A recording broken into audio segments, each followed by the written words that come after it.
ما جوان پسران اختیارانه به صف قواهای مسلح داخل شده.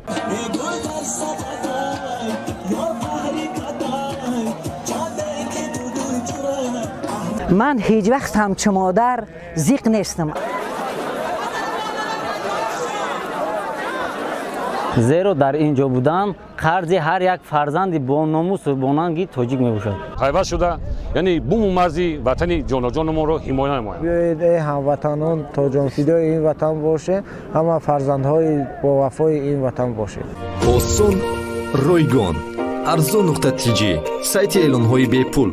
امروز 1 اپریل با ابتکار مقامات اجرایی حکومت دولتی شهر وحدت در قسم حربی 16772 معرکه گسیل نواسکران به خدمت حربی در صف قوه‌های مسلح جمهوری تاجیکستان با حضور رئیس شهر، نمایندگان از وزارت مدافعه و نواسکران و والدان آنها برگزار گردید. در معرکه مذکور نخست رئیس شهر وحدت امیرزاده رحمان علی امیر سخن کرده دعوت شدگان را به خدمت حربی شاد باش گفته نقش جوانان را در حفظ مرز و بوم وطن کلیدی ارزیابی کرد.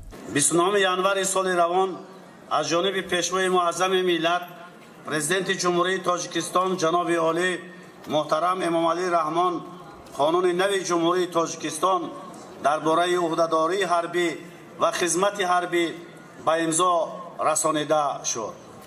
тибқи қонуни мазкур дигар ҳеҷ кас ҳуқуқи аз хизмати ҳарбӣ саркашӣ карданро надорад. бояд ёдовар шуд ки дар моддаи 43 конститутсияи ҷумҳурии тоҷикистон омадааст ҳифзи ватан, ҳимояи манфиатҳои давлат, таҳкими истиқлолият, амният ва иқтидори мудофиавии он вазифаи муқаддаси шаҳрванд аст.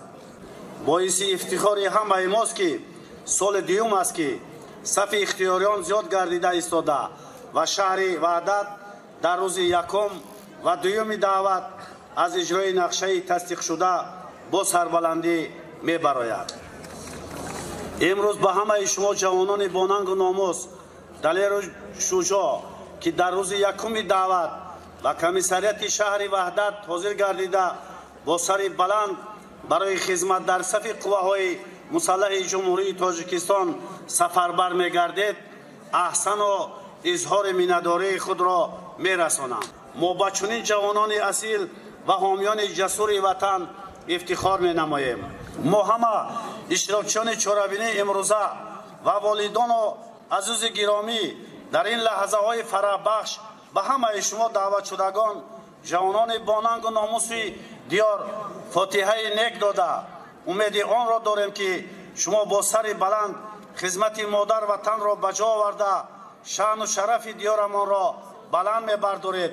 ба шумо ҷавонони асил ва фидоии ватан тансияту сарбаландӣ орзу менамоям. ташаккури зиёд.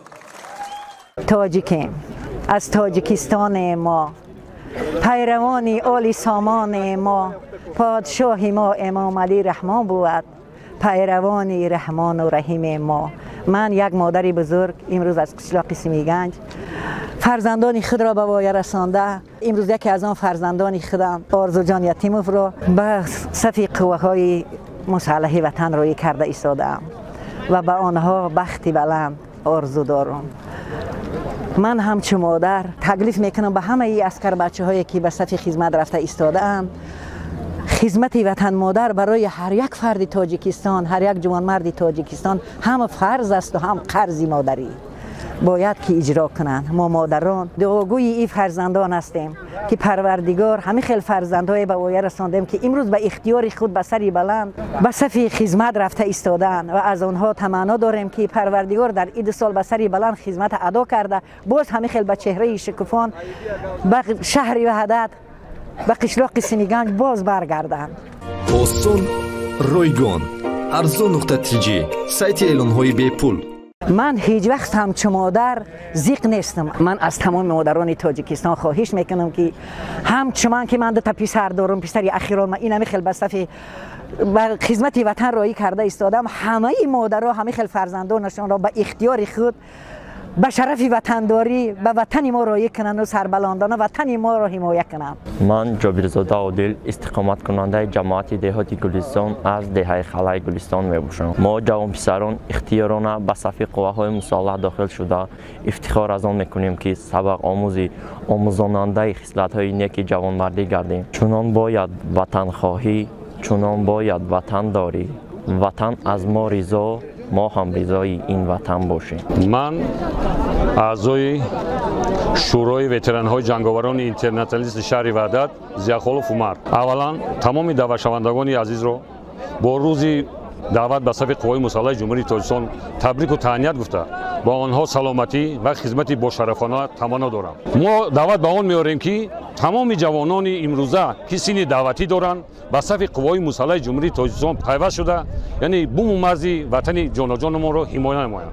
من احمدزاده علیجان عبدالسلام از دهه زرتپه جماعت بزرگوار برونو امروز با عزم اراده خود و خدمت حربی میروم. من با این مصرع شاعر مراجعت میکنم به همسالان خود بیایید ای هموطنان تا جانفدای این وطن باشه، اما فرزندهای با وفای این وطن باشه. من نظیر خالمیرزا علیوی امروز ما شکرانه از سالاری جمهوری تاجیکستان، شکرانه از سیاست خردمندانه اساسگذار صلح و وحدت ملی، پیشوای ملت پرزیدنت جمهوری تاجیکستان محترم امامعلی رحمان شکرانه از تنجی و امانی کشور عزیز خود میکنیم.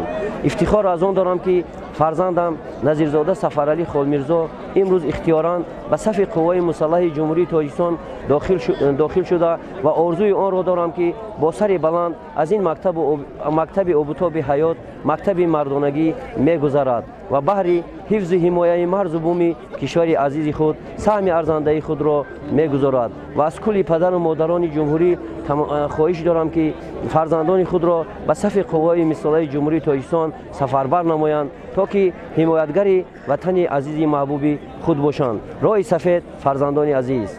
من میرزا فریدون استقامت کننده جماعت دهاتی رامید دهه گوسکف من با خواهش خودم به قوای مسلح حاضر شدم و از پیشوای معظم ملت منت داریم که شرایط های خدمت را در تمام جزء و تمام قواهای مسلح بهتر نموده تا که ما خدمت حربی را به جا آوریم. من به تمام همسالانم مراجعت میکنم که آمده خدمت مادر وطن را به جا آورم، زیرا در اینجا بودن قرض هر یک فرزند با ناموس و با ننگ تاجیک میباشد.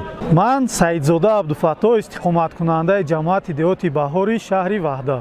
وطن دوستی و خویشتن شناسی بهترین صفت های انسانی است. امروز ما جوانان جماعت دهاتی بهار با یک حس بلند وطن دوستی و خویشتن شناسی برای خدمت در صف قواهای مسلح جمهوری تاجیکستان به اینجا حاضر شدیم. من همچون یک جوان زاده استقلالیت پیش از همه منتداری خود را به سرفرمانده قواهای مسلح جمهوری تاجیکستان گنرال ارتش امامعلی رحمان ابراز می نمایم و از دیگر جوانان دعوت به عمل می آورم که آمده این مکتب شجاعت و جوانمردی را با سر بلند گذشته دائما برای خدمت به خلق و وطن آماده باشند.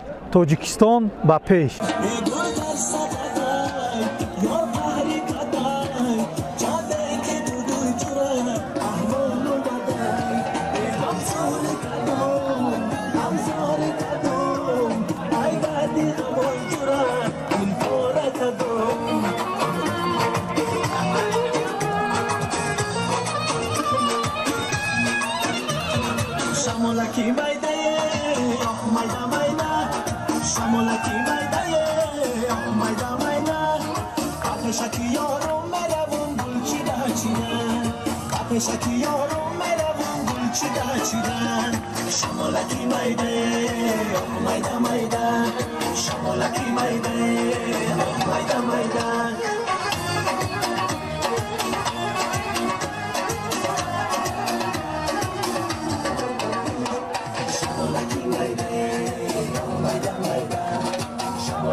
شمولکی مایده مایده مایده شمولکی مایده مایده مایده بشکی یارم مرمون گل چیده چیده بشکی یارم مرمون گل چیده چیده شمولکی مایده مایده مایده شمولکی مایده مایده مایده اسی دروازه شکفته گلی سر لبودن دام قدو بستوش چی بزن اسی دروازه شکفته گلی سر لبودن دام قدو بستوش چی بزن حالی لب کن بگیره با چی بزن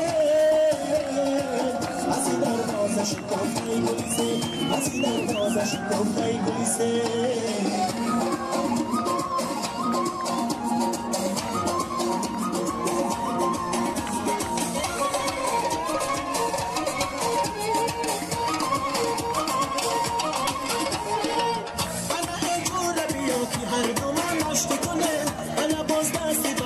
خیال آبادی کنیم انا اجور بیا که هر دو ما ناشته کنیم انا باز دستی بعد از خیال آبادی کنیم انا در گوشه دیار خوش آب و هوا انا دلها رفیقم همیشه پاکیزه کنیم اسی دروازه شکفته گلی سر لبو دندان قدو بستوش چی بزه اسی دروازه شکفته گلی سر لبو دندان قدو بستوش چی بزه حالی لب گل بگیره بان چی بزه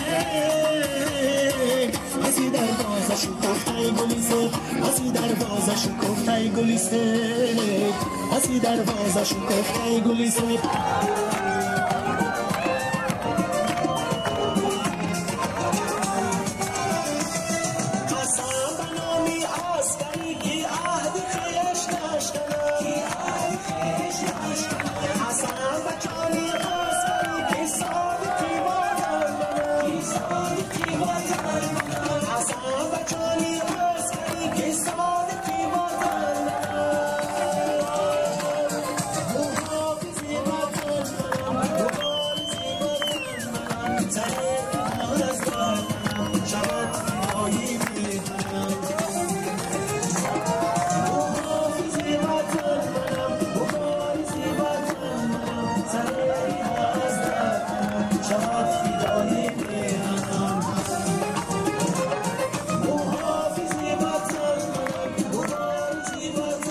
дар охири чорабинӣ бори дигар волидон бо фарзандони худ дидорбинӣ карданд ва онҳоро барои 2 сол барои муҳофизи ин халқу ватан шудан гусел намуданд.